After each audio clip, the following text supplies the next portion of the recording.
how does room acoustics and speaker placement affect the sound? What do you guys think? Let us know in the comments. Of course, we're going to chat about that. Go ahead, Joe. All right. So we all know that, of course, the room makes a big difference. We always talk about that. In some of the recent videos that I've been doing, I've actually been just using my UMic 1 with REW and just measuring to see actually what's going on in my room. So keep that in mind, that it's my room, not your room, but just to give you an idea. And so, you know, of course, like I'm testing it with the speaker really close to the corner, because that happens sometimes. We all know that's probably not the best place, but why? Why is that not a good place? And, you know, near any wall, why is that not the optimal place? And what I've been finding out is placing a speaker near a wall is just, it enhances the bass too much. Sometimes it's useful if you have a speaker with like some weak bass, but if you have a decent speaker, you might get bloated bass, like more bass than you want, right? There is such thing as too much of a good thing, and that's what tends to happen if you have it near a corner, near a wall. You know, and the other thing that I found that was interesting, I'm doing another video where I'm moving my listening position, and the same exact thing happens when you move your listening position. So if I go and sit in the corner, bass is going to go way up, right? Yeah. And so it's kind of interesting that it's interchangeable, where you place a speaker and where the listener is. That's all interchangeable. Yeah, usually the bass is what is affected most when you have it near corners. Oh, there's Ron. And what I've also noticed is the angle, like, so the speaker, not necessarily the placement, but how you angle the speaker in or out, right? Towing in or out, or raising it up or down based on the height of your stands will affect the treble response. So that's in my next video. Nice. Gotcha. All good points there.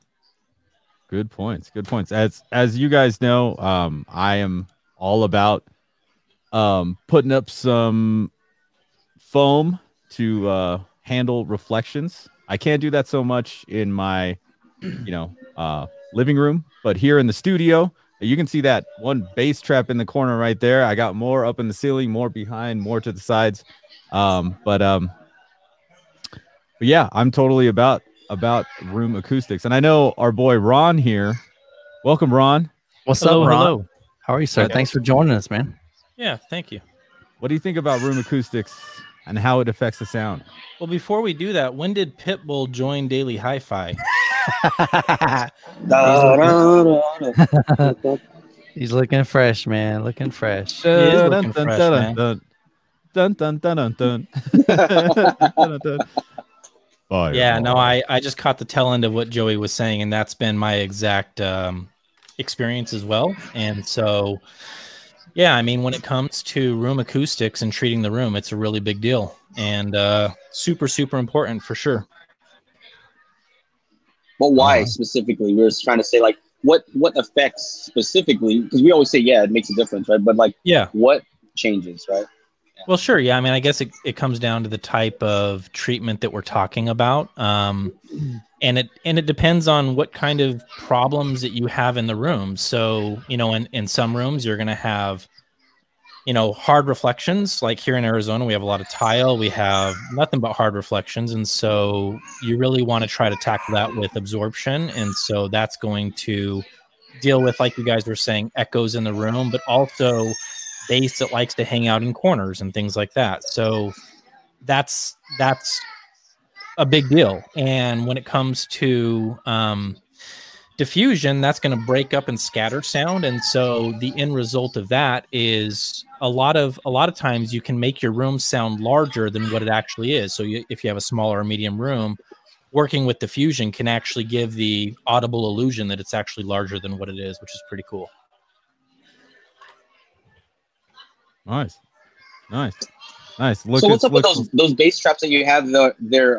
Just sorry to interrupt, but those bass traps that you have there, I've noticed, like, there are people that use, like, they look like foam, like the kind of like the foam that you see a lot of people use on their walls. I've seen those types, but then I've seen like some huge looking, like they look heavy almost type of bass traps with like more dense material. And I would imagine that would do a better job just by how they look. I don't know exactly, I mean, if you really wanted to go the cheap route, all you need to do is put something there. Literally, if you had just a bunch of empty boxes lining up from your floor to your ceiling. I know that doesn't look appealing, but I mean, you could do that and you'd get away from having that base collect. You literally just have to have something there.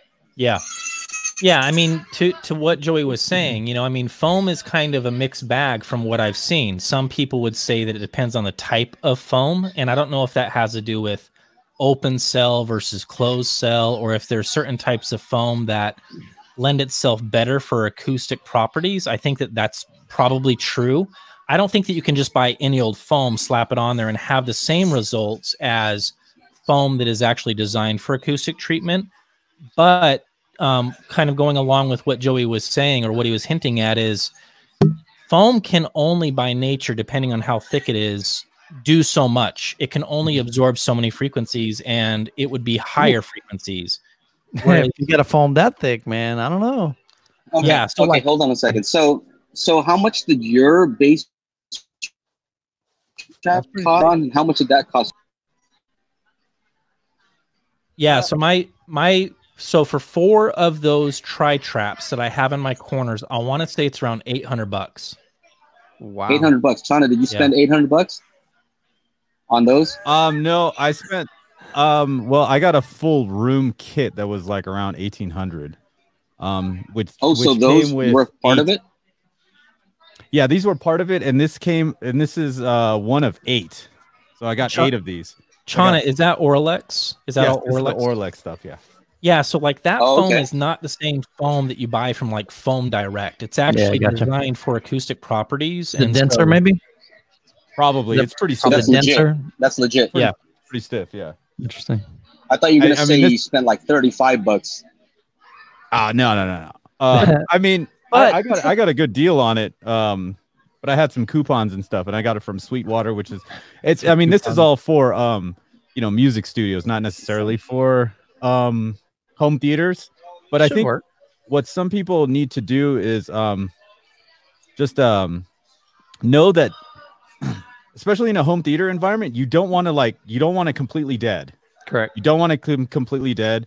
So don't go out like this. I have the 2-inch foam all around here.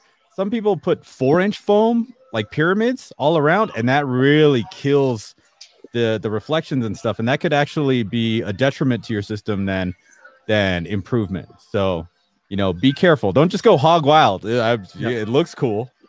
I know. I'm coming in. I'm actually really excited we're having this conversation. I know that I just joined. I'm kind of excited right off the bat, but I think what Joey said is actually important, where he said, I expected you paid like $35. And I'm glad we're talking about this, because you have to be careful about what you're looking at on Amazon, where if you see foam that looks like that and it's $35, it's not what he has. It's not the same thing. So got to be careful. Yeah. I'll drop a link to the Orlex bass traps here in the chat box.